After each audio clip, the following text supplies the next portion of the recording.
Welcome back to the channel called football space guys. I hope कि तुम सब लोगों का वीकेंड बहुत अच्छा गुजरा हो। मेरा वीकेंड बहुत अच्छा था, उसके बारे में इतनी बात नहीं करना चाहता मैं अभी। और फुटबॉल के लिहाज से भी बहुत सारी चीज़ें इन एंड आउट थी, बट मैंने वीडियो नहीं बनाई। बहुत सारे यूट्यूबर्स ने वीडियोस बनाते हैं, वो जैसी कोई न्यूज़ आती है वो वीडियो बना देते हैं। मेरा सीन इस तरह का नहीं है, क्योंकि जब तक कोई न्यूज़ अभी बारसा के साथ ये है कि तुमने स्टार प्लस देखा हो, तो स्टार प्लस से भी नेक्स्ट लेवल किस्म का ड्रामा जो है ना वो पास सुना है क्लब में चलता है, ट्रांसफर्स को लेकर और बाकी चीज़ों को लेकर। तो मैं चाहता नहीं हूँ कि मैं लोगों को फॉल्स न्यूज़ देता रहूँ। वो चीज़ें जो हो ही नहीं, या एक न्यूज़ आ रही है 2 घंटे पहले कुछ और 2 घंटे बाद कुछ, तो इसलिए बहुत ज़्यादा मैं उन पे स्पेकुलेशन पे या उन पे चीज़ें बेस नहीं करना चाहता।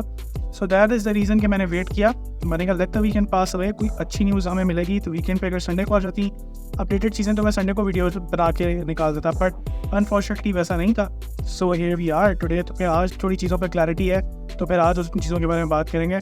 कमिंग अप इन इस वीडियो में हम बात करेंगे बहुत सारी चीज़ों के बारे में, number of things like Sergi Roberto, Nico Williams, Kingsley Coman, Reguilon, Joao Felix और बहुत सारी चीज़ों के बारे में। ठीक है, स्क्वाड लिस्ट भी आ गई, कुछ हमारे पास किट नंबर्स वगैरह भी हैं, तो इन सब चीज़ों के लिए बने रहो। और अगर अभी तक तुम लोगों ने मेरा पेज फॉलो और लाइक नहीं किया हुआ तो यार करो वो भी इससे ज़्यादा। और मैं कितनी दफ़ा तुम लोगों को बताऊँ कि जब भी वीडियो देखने आते हो यू हैव टू सब्सक्राइब।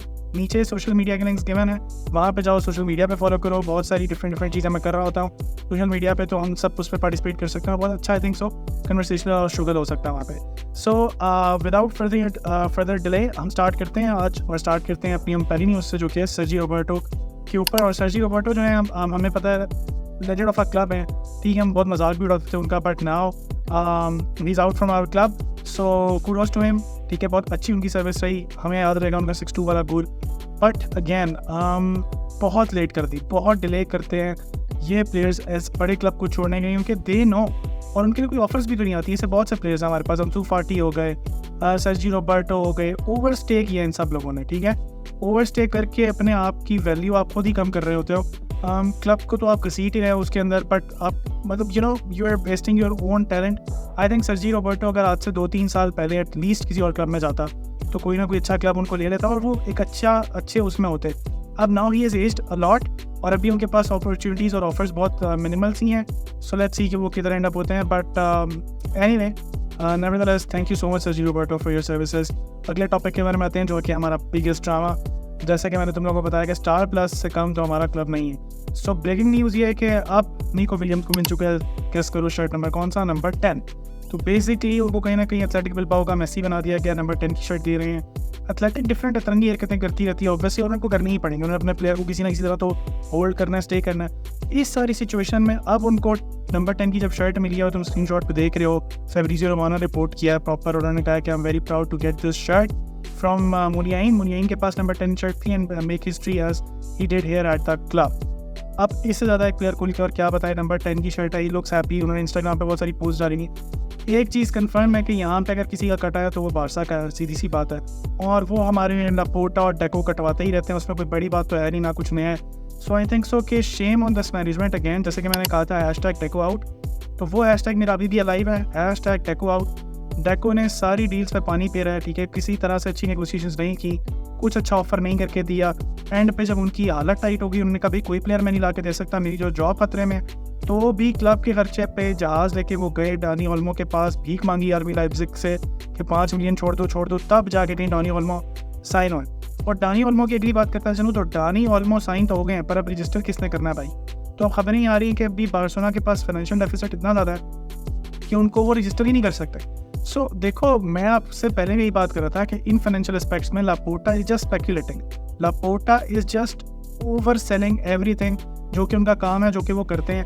और डेको के भी कहीं ना कहीं हाथ बंदे हैं। बट देन अगेन, आप इन फाइनेंशियल एस्पेक्ट्स में रहते हुए, मेरा पॉइंट ये है 60 मिलियन आपने अभी तक स्पेंड किया, ठीक है, मैं 60 मिलियन पे बात करता हूँ। उस 60 मिलियन को बहुत स्मार्टली, बहुत अच्छे से, जिन एरियाज में हमें ज़रूरत थी वहाँ पे बहुत अच्छे से स्पेंड किया जा सकता था, rather than Dani Olmo. But now that it's a done deal, मैं उसके बारे में बात ही नहीं करना चाहता। ठीक है, पॉइंट ये है कि अब आप उनको रजिस्टर कैसे करेंगे, वो एक अलग सागा चलेगा।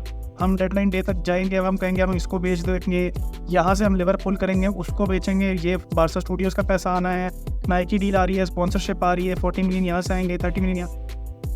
ये सब ड्रामा हम कितनी बार देख चुके हैं, ये हर समर की है। तो हम लोग, तुम आई डोंट थिंक सो कि अब हमें फ़र्क भी पड़ना चाहिए, और पड़ता भी। So it is what it is guys. तो मैं इस पर क्या बात करूँ, बस ठीक है। अब ऑब्वियसली अगर साइन किया डानी ओल्मो तो कोई ना कोई प्लान, कोई ना कोई जुगाड़ लगा के ही वो डानी ओल्मो को किसी ने तरह रजिस्टर तो करेंगे। पर what about the next signing? अब डानी ओल्मो तो आ गया, निको विलियम्स आ नहीं रहा है टू बी वेरी ऑनेस्ट, ठीक है। तो अब आप अगली साइनिंग पे क्या सिस्टम है अब आपका? अब वो सिस्टम ये है जो कि ये आप अभी स्क्रीनशॉट पे देख पा रहे हो, वो है किंग्सली कोमन। सिंपल सोल्यूशन अगर ये भी हो जाए, क्योंकि अब फेब्रिज़ियो रोमानो ये रिपोर्ट करेंगे किंग्सली कोमन के साथ 2 टारगेट्स और भी हैं बार्सिलोना के। वो कौन है भाई मुझे नहीं पता, पर वो भी ऐसे कोई वेलन नल्ले होंगे जिनको उनके क्लब रखना भी नहीं चाह रहे, जिनकी इंजरी की हिस्ट्री रह गई है, जो फारिग हो चुके हैं, वॉश्ड आउट प्लेयर्स। हमारी तो हिस्ट्री रही, हमने पिछले ईयर्स में कितने वॉश्ड आउट प्लेयर्स खरीदे, जिनमें से कुछ अच्छे अच्छा भी कर दिया, चलो to my surprise, but then again we were buying washed out players like Franck Kessie, और इस तरह की डील हम कर रहे थे। मतलब अजीब किस्म की डील्स। वो प्लेयर्स तरंगी जो आए, एक सीज़न खेला, निकल गए, किसी भी तरह हमने उनको बेच दिया, फ्री पे खरीद रहे थे। ये हमारा सिस्टम चल रहा है अभी भी, कहीं ना कहीं यही लग रहा है। बट अब यहाँ पे वो ये कह रहे हैं कि बायर्न अगर लोन पे दे भी गई, क्योंकि अब देखो दिन कम रह गए हैं। यही होता है जब दिन कम रह जाते हैं तो हर क्लब कहीं ना कहीं पैनिक की सिचुएशन में होता है। वो चाहता है कि हमारे जो डेडवुड है वो निकल जाए। बार्सिलोना के अलावा हर क्लब यही चाहता है, बार्सिलोना ये नहीं चाहती। बार्सिलोना ने लाजले भी रखा हुआ है, विक्टर ओके भी रखा हुआ है, उनकी सिचुएशन अलग चल रही है। लॉन्गले अभी तक सेल हुए नहीं आपसे। मिकेल फे कहीं ना कहीं सोल्ड आउट हो सकते हैं, उसके बारे में आगे बात करते हैं। बट उसके अलावा किसी प्लेयर की कोई न्यूज़ नहीं। एक प्लेयर जो अभी चल गया है वो है जूलियन अराओ, जो कि हमारे राइट बैक थे, मतलब क्या ही थे वो। तो 10 मिलियन कहीं ना कहीं उन पे ले लिया। गेम कोई सर पैर नहीं, जितना अगले ना बॉर्नमouth ने ऑफर किया, हमने कहा ले लो भाई, कोई प्लेयर तो जाए। तो फाइनली चलो शुक्र है कोई प्लेयर तो गया, कुछ तो पैसे आएंगे हमारे पास बाहर से भी विद प्लेयर सेल्स। तो ये चल रहा है। अब वो ये कह रहे हैं, यहाँ पे ये रिपोर्ट कर रहे हैं कि कोमन ऑब्वियसली जो उनकी सैलरी है वो काफ़ी हाई है बायर्न पे, तो उन्हें सैलरी को लोअर करना पड़ेगा काफ़ी। ये खबरें आप लोगों ने क्या पहले नहीं सुनी? अगर आप बार्सिलोना फ़ैन हो तो ये तो हर साल चलता है, तो इसमें नया क्या?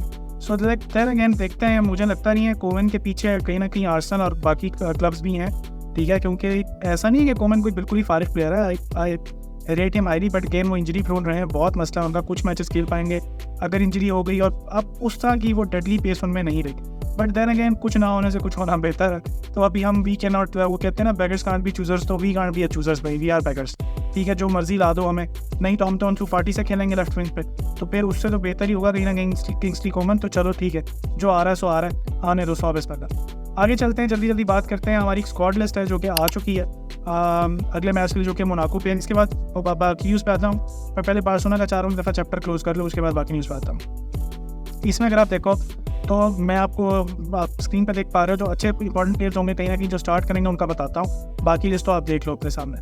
आई थिंक टर स्टेगन गोल में स्टार्ट करेंगे ही करेंगे। आई थिंक कुबार्स्की भी वापस आए हैं स्पेन से, और एरिक गार्सिया, पर मुझे लगता नहीं वो स्टार्ट करेंगे। आज सेकंड हाफ में किसी उनको मिनट जरूर मिलेंगे, बट आई थिंक निको मार्टिनेज स्टार्ट करेंगे क्योंकि वो प्री सीजन में काफ़ी ज़्यादा खेलते रहे अलॉन्ग साइड क्रिस्टेंसन। तो क्रिस्टेंसन और निको मार्टिनेज आपके सेंटर बैक्स हैं, जो मुझे लग रहा है बाल्डे लेफ्ट बैक पे खेलेंगे, और राइट बैक पे मुझे लगता है कोंडे स्टार्ट करेंगे।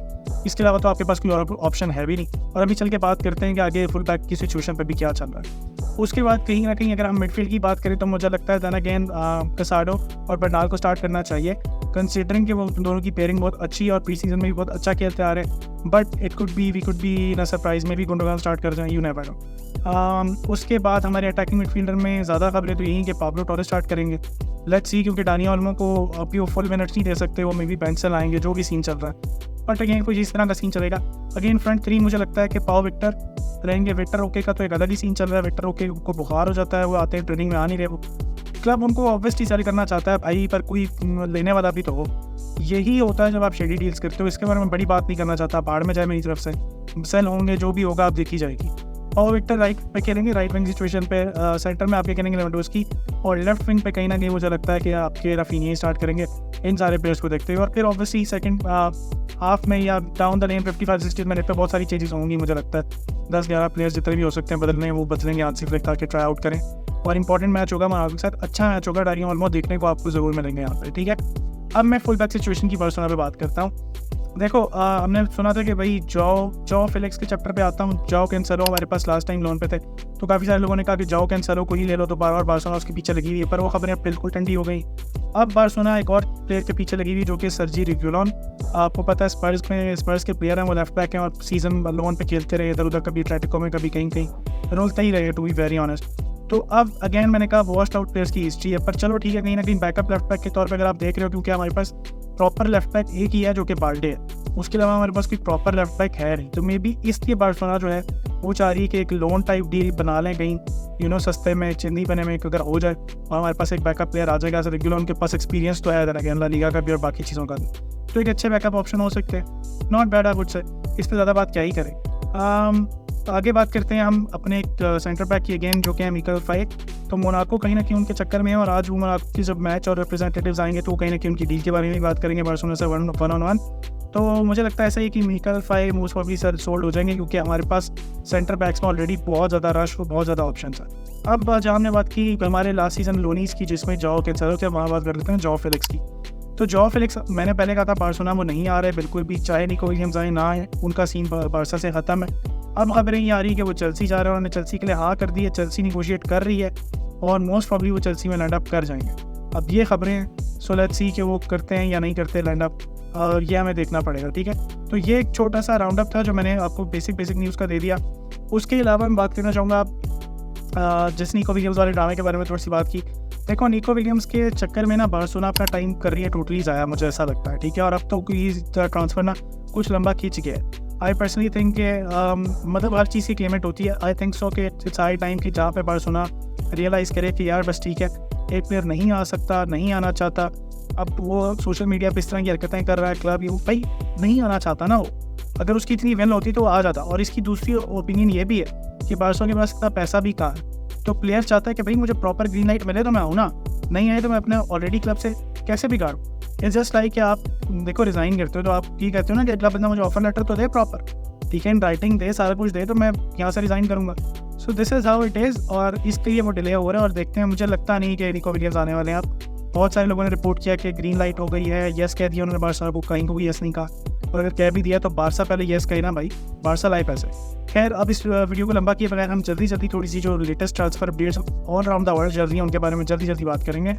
लिवरपूल जैसे मैंने बताया था मार्टिन जुबिमेंडी के पीछे है, ठीक है, और काफ़ी ज़्यादा क्लोज हो गया है उनका सीन, क्योंकि लिवरपूल को हाथ धो के पीछे पड़ी है। देखो रियल सोसाइटी और जितने भी क्लब्स हैं ना स्पेन के, उनके पास इतना पैसा है नहीं, और अगर उनको 60 मिलियन नज़र आ रहा होगा तो वो हंस के ले लेंगे और वेजेस भी बचेंगी जुबिमेंडी की, उनकी जगह कोई और प्लेयर नहीं आएंगे। So this is how these clubs are. This is how the big clubs get the big players and the small clubs get the big money. ठीक है, तो यही कहीं ना कहीं इसी तरह एक ट्रेड ऑफ होता है। तो मुझे लगता है कि हाँ चांसेस हैं। अब मैन सिटी के पड़े हुए थे पेड्रो नेटो के पीछे, हमें पता है कि जुनिलो अल्वारेज जो है वो एटलेटिको मैड्रिड चले गए हैं, ऑलमोस्ट डन डील है।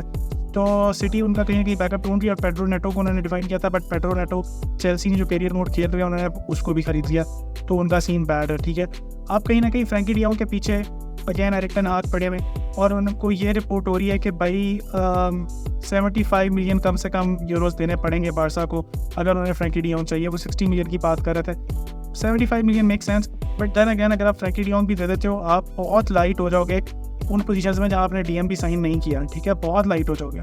सो अब मुझे नहीं पता कि फ्रैंकी डियोंग की कॉन्ट्रैक्ट की सिचुएशन काफ़ी अजीब सी हुई हुई है, क्योंकि फ्रैंकी डियोंग के 2 साल का कॉन्ट्रैक्ट रहता है, पर इस साल के बाद आपको पता है अगर उन्होंने कॉन्ट्रैक्ट रिन्यू नहीं किया तो next season the player gets to decide कि वो 6 महीने बाद फ्री ट्रांसफर पे भी जा सकता है। तो वो बार्सिलोना कभी नहीं चाहेगी। अगर इस समय वो सेल नहीं करते और फ्रैंकी डियोंग एक्सटेंड भी नहीं करते तो Barcelona will be in hot waters और बहुत ट्रबल की साइंस हो जाएंगे।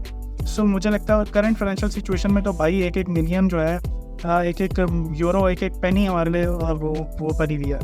अच्छा, रियल मैड्रिड की बात कर लेते हैं। रियल मैड्रिड का ये सीन है कि जी बेनफिका की जो सेंटर बैक है, रियल मैड्रिड कह रही थी कि हमारी ट्रांसफर विंडो क्लोज होगी, बट हमें खबरें अभी भी आ रही है कि सेंटर बैक के पीछे कहीं ना कहीं हैं एंटोनियो सिल्वा हैं, उनके जो एजेंट हैं, जो जॉर्जिया मेंडेस हैं, जो कि बहुत मशहूर है ऑब्वियसली, पर यह कि एटलीस्ट 75 मिलियन देने पड़ेंगे यूरोज। अब इतना बजट रियल मैड्रिड के लिए क्या है, बिलियन से ऊपर उनका रेवेन्यू है, तो अगर देना चाहें तो यूं चुटकी में दे सकते हैं, but real Madrid always plays very smart. वो कोई बार्सिलोना की तरह अतरंगी क्लब नहीं है, they will play smart, they will think about it. अगर उनको लगेगा कि हाँ प्लेयर की इतनी वैल्यूएशन बनती है तो they will pay for it. उन्हें लगा कि Jude Bellingham will worth 100 million, उन्होंने दिए, बेलिंगम आया और आपने देख लिया कि क्या सीन हुआ, ठीक है। सो इसके बारे में और क्या ही बोले। अगेन रेगुलन की खबर है जो कि मैं आपको दे चुका हूँ कि रेगुलन के पीछे बार्सिलोना जो है हाथ धोके पड़ी है। सो लेट्स सी कि वो आते हैं या नहीं आते हैं, अभी एक अलग टॉपिक है, ये सिर्फ अभी न्यूज़ आई है, ठीक है। अब जैसे कि मैंने आपको कहा कि किंग्सली कोमन के ऊपर काफ़ी लोगों और भी पड़े हुए, तो आप स्क्रीनशॉट में देखो कि आर्सेनल उनके पीछे भी पड़ी हुई और आर्सेनल कहीं ना कहीं राफिनिया के पीछे भी, और ऑब्वियसली बार्सिलोना तो चाहेगी कि भाई ले लो राफिनिया ले लो और किंग्सली कोमन हमारे लिए छोड़ दो, तो कहीं ना कहीं विन विन सिचुएशन हो जाएगी आर्सेनल के लिए भी और बार्सा के लिए। अगर इस तरह की चीज़ होती है तो it would be very good. ठीक है, सोलंकी के पीछे हैं, मतलब सोलंकी जो है उन्होंने साइन किया तो वो फर्दर बिजनेस करना चाह रहे हैं ट्रांसफर डेडलाइन से। सोलंकी को देखा है काफ़ी सारे लोगों ने, उन्होंने कहा कि वो इतने कोई वर्ल्ड क्लास है नहीं, मैंने भी देखा, मुझे कितना खास लगे नहीं, but may be this is the reason कि टॉटनहम फील करी कि they need some more acquisitions in this department. ठीक है, तो लेट्स सी कि उनका क्या बनता है। इसी तरह टैनी अब्राहम में काफ़ी सारे क्लब्स जो हैं इंटरेस्टेड हैं, एवर्टन है, लेस्टर सिटी है, बॉर्नमूथ है। ठीक है, ये काफ़ी सारे क्लब्स जो हैं उनमें इंटरेस्टेड हैं। और कर्ट ज़ुमा की जो मूव है वो अल में फिर इन डाउट पड़ गई और उसमें प्रॉब्लम्स हैं कि मेडिकल में कोई प्रॉब्लम आ गया कर्ट ज़ुमा का, तो वो डील जो है फेल हो गई। इसी तरह अगर मैन सिटी से अपडेट दूँ तो एडरसन नहीं जा रहे, वो स्टे कर रहे हैं और काफ़ी सारे प्लेयर्स स्टे कर रहे हैं। तो मैन सिटी नेक्स्ट सीज़न मुझे लगता है कि उनके लिए प्लेयर्स भी बहुत ज़्यादा आउटगोइंग्स हो सकती हैं। पेप का क्या सीन बनेगा, तो मैन सिटी के लिए नेक्स्ट समर बहुत वाइटल होगा इस समर की वजह। तो ये थी सारी खबरें। मैंने सोचा कि जल्दी जल्दी आपको एक राउंड अप दे दूँ, अपनी अपडेट्स दे दूँ, बता दूँ कि क्या चल रहा है फुटबॉल की दुनिया में। और दिस इज़ इट। तो लेट्स सी कि अब आगे इस सागा में और क्या चलता है। निको विलियम्स और ये हमारा जो एक लेफ्ट विंग का एक सागा चल रहा है, लेट्स सी कि उसमें कोई प्लेयर आता है नहीं आता before the transfer Windows close. और ऑल्सो तुम लोगों को ये चैनल सब्सक्राइब करना, मैंने तुम्हें पहले भी बताया कि बहुत ज़रूरी है भाई। तो ये चैनल सब्सक्राइब किए बगैर जो है हम लोग आगे ग्रो नहीं कर रहे, तो इसलिए सब्सक्राइब करना हमें बहुत ज़रूरी है। और उसके साथ वीडियोस पे कमेंट्स करना, लाइक करना।